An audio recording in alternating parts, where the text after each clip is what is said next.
What's up, Mav Country? You're listening to the Lucky Charms podcast, and I'm your host, Cody Harms. Are you a fan of NFL football? Well, you've come to the right place. Each show, we're going to dive into the previous week of the season and get some instant reaction on the best games of the week. In tonight's show, we're going to talk about Week 13 of the NFL season that saw the Detroit Lions get their first win. This week had a typical Pittsburgh-Baltimore rivalry matchup, two young teams in the Chargers and Bengals battling Cincy, Sunday night's game with the Chiefs playing the Broncos, and last, the Dolphins currently on a 5-game win streak that could easily stretch to 6 against the Jets this weekend. We'll get right into all of this right after the break. The Lucky Charms podcast starts in 3, 2, 1. Good evening, Mav Country. Welcome back to the Lucky Charms podcast, where two sports stooges discuss a few games from one of the more boring NFL weeks as of late. Joining me now is not only a Scut product, but Mav Radio's own Jack McGonigal. What's up, dude? How's what they call Dead Week been thus far for you? Yeah, hey, what's up, Cody? I've been good. Week's been good. Classes coming down to the final stretch. Yeah, really ready to be done for break. So looking forward to that. Yeah, it's been crazy. Also, like I'd mentioned before, Motor City Dan Campbell and the Lions get their first win of the season, breaking a long winless streak. I think it's 16 or 17 games. One of the two, I can't remember exactly what the number is. Not much to talk about from that ugly game other than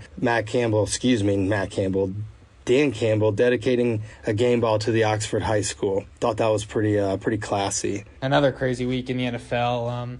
A lot of fun stuff happened. Lions getting their first win. Congrats to them. They probably won't win another game this season if we're being honest, dude. But, man, first game I want to talk about is the Pittsburgh-Baltimore game. In a typical rivalry game between them, how fitting is it that it came down to a 2-point conversion to potentially win the game for Baltimore? Pittsburgh-Baltimore, I mean, that's a series where Baltimore could be 15-0, Pittsburgh could be 0-15, it would come right down to the wire. And it was a great game. The Steelers have been kind of inconsistent. You never know what you're going to get from Baltimore. That's how a lot of the AFC is. But, man, that was a great duke it out, slug it out, in the trenches kind of game. And that's what we see a lot in Steelers-Ravens. And for that 2-point conversion, I don't hate the play call. I don't hate the play call at all. I mean, Mark Andrews 9 out of 10 times makes that play, and the Ravens win. So a good, smart play call. Just, things don't always go your way. The Steelers still alive in the AFC North picture for the time being. But yeah, it was a really fun game to watch. Classic Ravens-Steelers football game for sure. That was, definitely the most Steelers-Ravens game to ever happen. Yeah, dude, not going to lie. If I'm John Harbaugh and I'm on the road, I'm going for it there as well, especially since they were pretty much out of cornerbacks for the night. Just a bad luck of the draw for them. Next game I want to talk about, though, is the Cincy in L.A., the Chargers, that is. I can't seem to figure out either one of these teams. One week they look like a playoff team, and then the next week they look like the Lions. What gives? Yeah, L.A. and Cincy. The Chargers and the Bengals, just young teams, young talent, not a lot of experience in the postseason, coming down to the stretch where the pressure builds. Same with the head coaches, just not a ton of experience from either of those teams. So seeing a little bit of inconsistency from both Los Angeles and Cincinnati. And I think once those key players get further and further in their careers and the coaches tag along with them, hopefully they stick it out. In their respective teams, you'll definitely see some more consistency and some more expected chances to go for a deep playoff run. They're really talented teams, just again, not that consistency that I think it's what it takes to be a serious Super Bowl contender. All right, next. So obviously I'm a huge Broncos fan, and of course we're going to talk about that shit show of a game on Sunday night. God, can we get a freaking quarterback in Denver?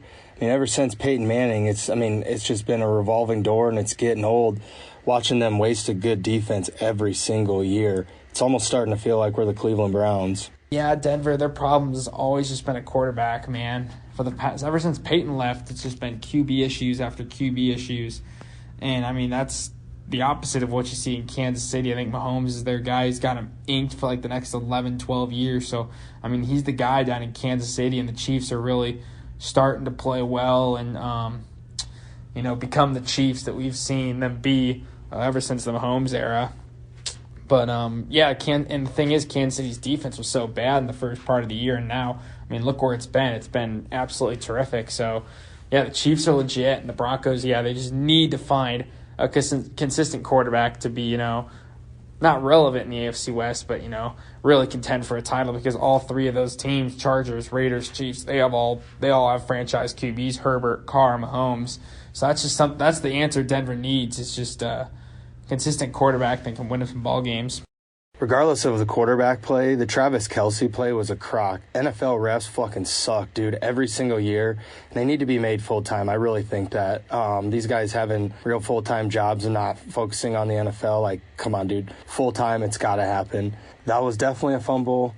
It completely changed the game, completely changed the complexity of the game. But I'm going to digress. Did you see what Mike Vrabel texted the exact rule of what a fumble is to the referee Twitter account? Yeah, the Kelce fumble, it sure looked like a fumble, sure looked like he had possession on it. I was really surprised that it got overturned. And the Vrabel tweet, that's the rule. That's definitely not the only time we've seen the officials screw up a call like that. And, it goes in the Chiefs' favor, and it did change the whole outcome of the game. And, again, that's not the first time we've seen it from the National Football League, and sometimes you just got to let the players play. And I think sometimes the whistle just needs to be put away, and the officials need to let the players play and let the game play out to the way it's supposed to, not the officials making game decision calls like that. Yeah, dude, the refs, they seem to, I don't know, they make